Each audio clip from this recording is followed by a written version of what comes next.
Pemirsa, Edward Chandra yang saat ini menjabat sebagai Sekda Provinsi Sumatera Selatan akan merangkap jabatan sebagai PLT Kepala Disnaker Trans Sumatera Selatan, menggantikan Deliar Marzuki yang terjerat operasi tangkap tangan.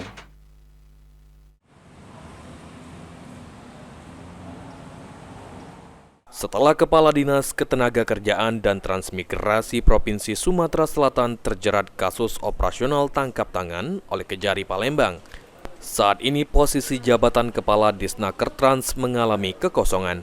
Menanggapi hal tersebut, PJ Gubernur Sumatera Selatan Ellen Setiadi mengatakan, Sekretaris Daerah Provinsi Sumatera Selatan dalam hal ini, Edward Chandra, akan merangkap jabatan sebagai PLT Kadisnaker Trans Sumatera Selatan.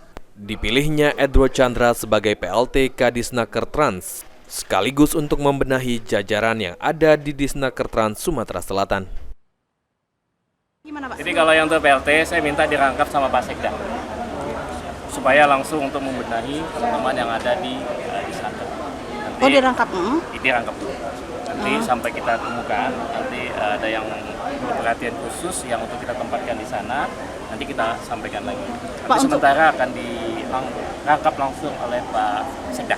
Untuk status ASN sendiri Pak, untuk Deliar sendiri Pak gimana Pak? Itu perundang-undangan aja. Nanti kalau inkrah sudah perkuatan hukum tetap, baru nanti kan otomatis nanti sesuai aturan perundang-undangan dia akan diberhentikan. Menurut Ellen, PLT Disnaker Trans Sumatera Selatan nantinya akan menjabat hingga pemerintah Provinsi Sumatera Selatan menetapkan Kepala Disnaker Trans definitif melalui persetujuan BKN dan Menteri Dalam Negeri. Egi Saputra, PAL TV.